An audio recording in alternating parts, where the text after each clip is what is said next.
Hello, everyone, and welcome to today's edition of HFS Unfiltered. We are going to talk all about global capability centers or GCCs, the topic that's dominating the narrative, at least in India. And I'm delighted to have a super special guest and a good friend with me, Mohua Sengupta. She's the head of Novartis Corporate Center in India. Welcome to the show, Mohua. Thank you. Thank you, sir.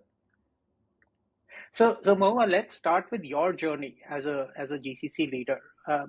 Tell us about what would you say are your top three moments or achievements that stand out for you? So, uh, my GCC journey had started quite late. I come from the banking side and then I moved to IT services and I started in GCCs only in 2021 as the global head of GCC for Mashreq Bank in Dubai, which is headquartered in Dubai. Now, even between 21 and 24, there are many moments that I can talk about, but let me talk about just a few. So, definitely the top most would be that me sitting in India, when I took over the Mashreq role, the thing that attracted me the most was that I was asked to start a legal entity, a full fledged GCC setup in Pakistan and one in Egypt. Now, I had never worked in either of those two countries, and I knew that as an Indian, I would hardly ever get a chance to work in Pakistan. And you won't believe the entire setup was done from India, led from India, of course, with support from the headquarters and the vendors that we had identified locally in Pakistan. And the entire thing was managed from India. And if so, my example is if somebody sitting in India can start and run a center in Pakistan, anything is possible in the corporate world. It's until the head of the Pakistan center came on board, it was all managed from India. So that was, to me, that's one of the most defining moments in my corporate career.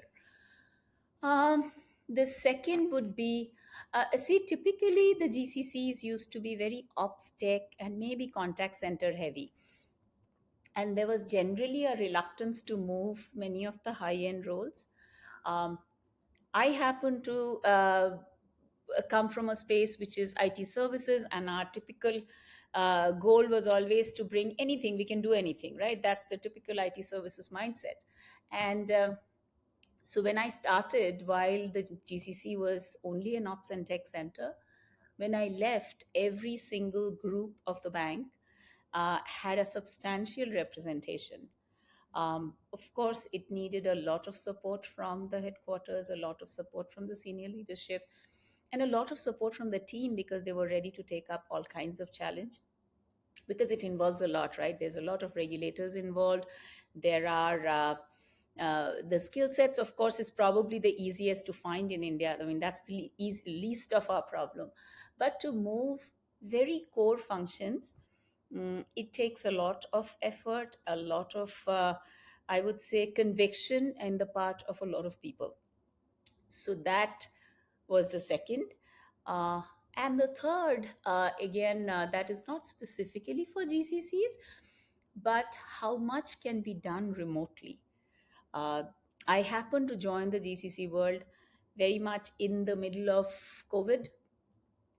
So much was possible uh, to do remotely that we actually became a primarily remote GCC at that point. I mean, Mashreq Bank at that point. Both my Pakistan and Egypt centers were completely remote, and India also was 70% remote. So I would say those were the three most defining, and also because I was probably just starting out my GCC journey. Yeah, no, it's that is fascinating, right? Setting up a center in Pakistan and Egypt, sitting in India, you know, moving from a bank to a pharma. We could have an entire hour-long conversation on each of these, Mahua. But tell me, while you while you've been in the GCC world for about 4 years, you've been in the IT services world for a fairly long time. and you know the operating model, and you sort of alluded to this in your opening comments, that the operating model has changed a little bit, right? It is no longer just you know cost arbitrage, cheap labor. It's moved way beyond that. How have you seen the operating model both for IT services and GCCs, because there's two sides of the same coin in a way, changing, and the value proposition changing, as especially in India. So, yes, definitely two sides of the same coin. And I have seen the journey from, for the last, what, 20 years, the GCC journey and GCC and IT services relationship journey, I would say. So, initial days, it was, I would say they were more competing with each other. And it has, the business model was that GCCs were kind of another outsourcing option for the headquarters. That's how it was being seen in the, say, 20 years back. And this is, the name used to be captive, which is a very no-no word today. I mean, we don't talk about that. But that's how it was. And most of the time, the business head at the headquarters would probably ask the GCC leadership that why you and why not XYZ, who's an IT services firm? What do I get from you? Or your cost is more or less, or even if it's less, they have better people. So it was always a competition. I've recently written an article also on this, that I refer to it as the parent would ask that how are you better than your cousin? So, so that from there, I think the relationship has substantially changed, and the change is more driven from the GCC side, because the whole insecurity of the GCCs have kind of gone away. GCCs have become much more ingrained into the overall business or the overall scheme of things for the parent organization or the main organization. So it's currently, it is no longer seen as a completely separate unit. It's part of the same organization. So this whole insecurity that the GCCs had has gone away. And because it has gone away, today the GCC leaders they're no longer competing with the IT services companies. So it is more a hybrid delivery model. And the other thing that has changed as a result of this GCCs becoming sort of part of the main or primary organization is that many a times, if not the main decision maker, many a times the main decision maker is also based in the GCCs. Sometimes, if not the main GCC decision maker, the big influencers are sitting in the GCCs. So the whole insecurity part has gone out of the window, and the GCC leader is actually responsible for delivering the work piece. Can be from through internal employees or through IT services or any other service provider. So the whole competition part between the two companies have given way to a more collaborative relationship, and primarily I think it has been driven from the GCCs. The change has happened in the GCC world, and that has made this relationship evolve. That's how I see it. I could not agree more, Mohua. And by the way, I love I loved your article, because it's so on point with what we are seeing on the ground here, as well. Because I think this construct of third party versus GCC, and was an or construct. We would either have this or this. I think the real construct should be this and that, right? It has to be third party and GCC, because that's where you can, as an organization, you can get the best of both worlds, right? Why do you have to drive this competition? You have to think of it in an ecosystem sort of a mindset. And I think you're absolutely right. That's been such a positive change. I think there's still room to grow there. I think not everybody is thinking that way. There is still room to grow there, but I think that's a very important distinction of the operating model. But let's also talk about one of the hottest topics right now. What my role has been reduced to becoming a AI help desk these days, Mohua, given the amount of given the amount of conversations that are, everybody has a question on it. And honestly, I don't have all the answers, but let me ask you a question. Are you excited or nervous or a bit of both about AI as you look at your own operations?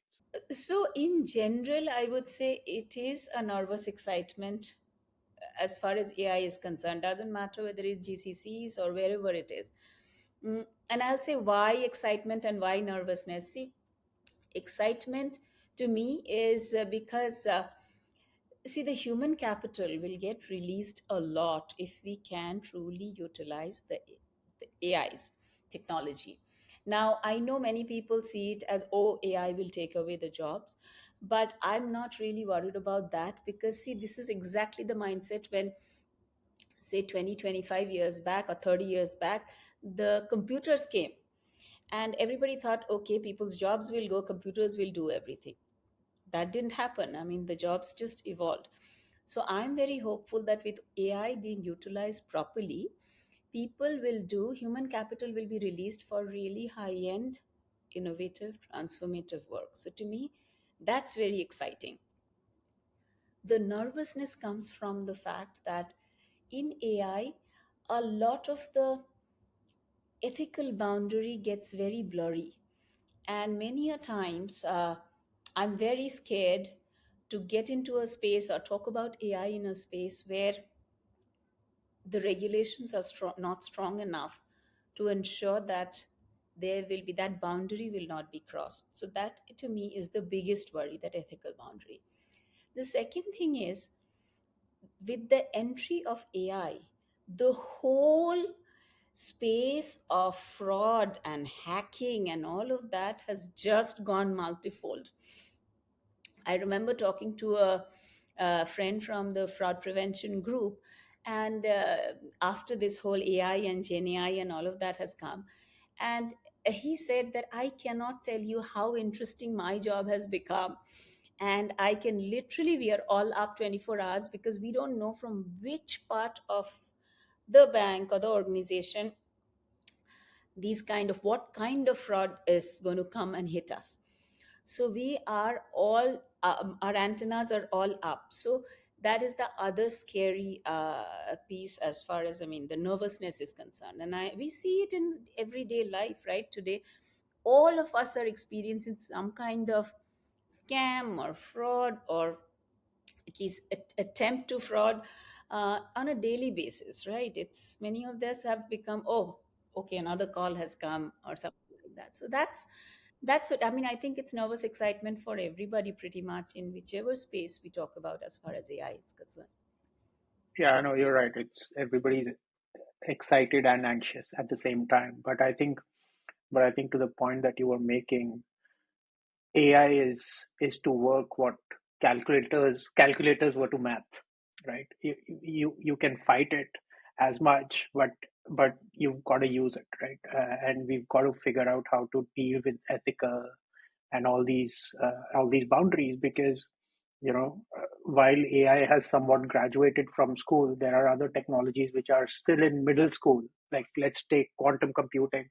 At some point of time, that will graduate. Then what are we going to do with that, right? I think AI will be our savior to for the fraud and all the privacy related risks from quantum. You can't put 80,000 people to make you quantum secure. You'll have to use AI. So I think you're absolutely right. But I think it's also right to be nervous and anxious about it because otherwise we won't put the right boundary conditions for AI and yeah. So tell me, while the buzz has been around AI and it has sort of taken all the space from any conversation, there are still very interesting technologies that we've stopped talking about. Take blockchain as an example, and I know you're passionate about it, so I wanted to bring that into the conversation. So tell me about, clearly, in fact, I wrote an article where I said blockchain is not dead. Maybe the hype is, but the technology still lives and the value proposition still is very, very important. Tell me a little bit of your perspective on blockchain, in your industry, and, where you think that's going. See, to me, blockchain is a fantastic technology. I mean, yes, it has not taken off, it has not been used, and talk about death by POC, blockchain has also seen that a lot, and now we don't talk about it. But there are two challenges, and I think blockchain still has a huge potential, but the two primary challenges why blockchain has not become as pervasive as it could have been is number one, it's a difficult technology. It's not very intuitive like Gen AI. I can talk about Gen AI to my grandma, and she would probably understand. I mean, at least the basic concept of it that, okay, it's just nothing but you type it up what you want to do. Blockchain is not that. It takes all of us time to understand the technology, and I've done enough and more. I tried to simplify it and done some courses for people. I've talked about a lot in different events, and it is not an easy concept. It is. It takes a lot of effort to understand it. It's not very. What can I say? It's not very intuitive. But more than that, the reason I think blockchain has not really taken off is because there's no first movers advantage, and I think we have discussed this at some point that there is no first movers advantage in blockchain. You can get more benefit from blockchain only when there are many people, many nodes, many people have gone on to the chain. So if I take again, because banking comes to me more naturally, I'll take a more banking and a very simplistic example, because this is an area where we had delivered. I had in my past, we had delivered projects and real projects, not POCs, is in the KYC space. It's a very low hanging fruit for blockchain because this is data. It needs a lot of auditability. It needs a lot of, there is security is very, very critical because it's key customer data. But at the same time, there is no need for every organization to collect the KYC data every single time, because it's cost. I mean, there is a cost associated with it. So this is an area, this is a space where blockchain can easily be very handy. But when will it be handy? When, say, 100 banks, 100 insurance companies, multiple, say, retailers, multiple pharma companies, they're all on the blockchain. If they are not, if I'm the only organization who's using the blockchain and who's on that, I have no advantage. I might as well collect my own data. Why invest in blockchain? And I think that has stood in the way. And unless there is some regulatory push or governmental push that, okay, let's do this, take this use case and let get all of them, all the organizations, or at least a certain part, incentivize the organizations to get onto it, I don't think it would happen. It's like the EVs. We know it's good, but it needed the incentive of tax break in order for people to get onto EVs. And I think now, after 5 years, even if that tax break is not there, people would just, not even 5 years, I think now itself we are understanding the benefit of EVs. So we really need the regulators and the lawmakers to step in order for blockchain to kick off and take off. And I think you had hit in your article, you had hit the nail on its head that blockchain brings the ethical, ensures the ethical boundaries, the security, etc. AI is a technology which is can potentially compromise it. So if there is a way to marry the two, it would be a perfect solution. So yes, it's simplistic, but then I think there is a huge potential. I think so too. One, because I was amongst the first analysts to start covering enterprise blockchain. And I think you're so right when you say it's a complicated technology, because I've been looking at this, like I've seen hundreds of demos, from service providers, from organizations, etc. and you need like 5 screens. You have to look at 5 different screens to really understand what's going on, right? Because as you know, there are multiple nodes and you have to figure this thing out. It's not simple, right? I've tried to explain it to my 11-year-old daughter, and she sort of rolls her eyes and sort of moves on. And But uh, you know, the and kids then the other understand big, it better than us. oh, fair point, I can but guarantee still, you she understands it better than you. that she understands everything better than me. But I think one more challenge with blockchain, Mohua, is that people have started to equate blockchain to Bitcoin, right? And I think that's a and that brings in emotions, good or bad, with it, and they start to look at, okay, so what does this mean? And I think enterprise blockchain needs to be looked at it in a different way, than this. But you're absolutely right. It still holds so much promise if you can, and if you can marry it with AI, then I think the best of both worlds can be achieved. The biggest thing that we are lacking in today's society is trust, and blockchain inherently brings trust to the to us. But talking of trust, Mohua, we can't have a conversation around GCCs and not talk about talent and their trust with our IT services industry. And talking about kids, when I graduated, from way back, my parents were proud of me because I joined an IT services company, and I was quite happy as well. Now I look at my nieces and nephews in India, and they're not unhappy, but they're not jumping up and down, right? They want to join a startup, or they want to join a technology company. This is the our industry is not at the top, for the best and the brightest in India. So how do we make our industry sexy again, right? How do we make this sexy again for our talent?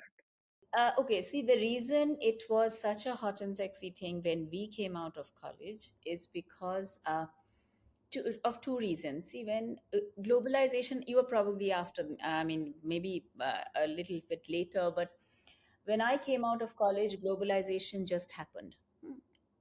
And it was the first time that the IT services as an organization has started to evolve, and suddenly this whole interest from the global economy, other the rest of the world, where they started bringing in, suddenly everybody discovered this, okay, there are so many engineers who have come out who are as good but at a much lower cost. So it was a pure cost arbitrage model. And uh, and the jobs came, and it was not just the piece of work, it was the whole package that made it look very sexy. One, the salaries were high. Two, innumerable foreign trips came as part of the package, because you are having to travel every now and then to the customer's office. Three, you are experiencing a world which is something that your parents or your surroundings, very few people had experience in the past or are experiencing at that point in time also. So it was the whole uniqueness of the IT services, and IT services happened to be the first ones who came into India after globalization. So that was the whole glitz about IT services. What do the kids, and today's kids, I mean, when I say kids, the ones who are coming out of college, they have grown up with all this. See, I was excited to see the first mobile phone, which was like this big piece of something which if you throw would probably kill a couple of people. But today's kids are growing up with everything. When I was born, I didn't have any device probably at home other than the phone. And when I got my first computer, my friend said, wow, see, now our kids will come who will have a computer at home. And these are those humongous boxes, which were like home desktops that we had. My first computer when I was doing my MBA. Now, today's kids are born with 10 different devices at home, each person with 5, 6 different devices. So their expectation from life is very different. For them, what was exciting to us, they are as kids. See, I have made my first foreign trip when I was doing my, I just finished my master, or I was going to do my master, so I went to US. That was my first foreign trip. My daughter has already probably traveled to 50 countries. So a foreign trip, or getting buying a fancy dress when she's traveling, all these things don't attract them. They are driving good cars. So what they are looking for are very different. They look for very core good quality work, and that comes, that they get, that whole innovation or transformation, that kind of attraction is very big for them. For us, that was a up the way up there. We didn't even start thinking that far, huh? Today's kids, they are looking at organizations who are aligning with them in the CSR goals, who are aware of sustainability. So it's only because Indian economy has evolved and come to a place where our children today have the luxury of looking at those things. For us, we didn't have. We were looking at very, very mundane, um, I mean, our kids will not even think, we'll call them cheap. I mean, so you're getting a higher salary. So what if you're, I mean, I won't even think of, I can't imagine going into an interview and asking that, so what do you do for your CSR, or are you, what's your sustainability score? But today, when we interview, we get those questions. So it's a completely different world. And in that, yes, IT services or GCCs are not the kind of work we do. While there are pieces of really good work that is being done, it is also true that a lot of low hanging fruit is being delivered from GCCs or IT services, because it's not for anything else. It's just the nature of being. Everybody cannot be doing transformational work. There has to be some mundane work that has to be done. Whereas in startup, it's all about innovation. It's all about okay, something new. In a product company also, it's like that. And the other thing is, we all needed the security of a job. Today's kids won't, so we would think twice before joining a startup. Yes, it can do very well, it can go down under. Today's kids don't think about it because they know their back is covered. I mean, yeah, so this startup will fail, I'll join somewhere else. I completely agree, and there's so much to unpack there, Mohua, that I think we need a Joe Rogan style 3 hour conversation, not this 30-minute quick chat to unpack this. But well, let me, before I let you go, I think it'll be fascinating to hear from you. If there was one wish that could come true, if there was one magic wand and which could grant you one wish, uh, what would that be? Okay. So see, with respect to GCCs, I think, um, if it's a wish, I would say, first of all, the name GCC should change, because this whole, in this name comes that us versus them. Even though the mindset has evolved quite a bit, I think the name is pulling us down. The other thing I would say is, and with this name, what I really would wish to see is that the GCCs are truly integrated with the part of the organization. It's just like if a branch office of, say, XYZ company is considering themselves as it's a branch of XYZ in a different country. Why can't the GCC be exactly that? I know there are some legal entity boundaries. We have to set up a separate legal entity. We have to do, when it comes to the regulatory things. But I think those are more the the detailing. We have come a long, long, long way, but as you said, we still have a way to go, and I think it should not take too long. It took us 30 years to come thus far. I think the next phase that we have to overcome, I think it should not take us more than 3 to 5 years. Yeah, no, that's, I completely echo that thought. I think we've changed the names from, you talked about captive, then we started to call them global in-house centers now, because who wanted to work for a captive, right? Nobody. So you call them GICs, now you call them GCCs. But I agree, it should be just an integral part of the organization. Yeah, but I think beyond the name, it's the narrative. that needs to change as well, right? Exactly. And I think Exactly. that's what we are lacking. So it's not the legal TNCs and the legal mumbo jumbo, but the narrative has to change. It's not just a delivery center. It's a piece of your organization which is delivering value, doing all kinds of work. And I think by labeling it, uh, we are we are somehow creating a, this is a separated sort of organization. If I may add, it is also, I also believe that a big part of it is in our mindset. Most GCC people have a service delivery mindset. With that service delivery mindset, it's very difficult to engulf yourself in that I'm a part of this organization. It's as much my decision.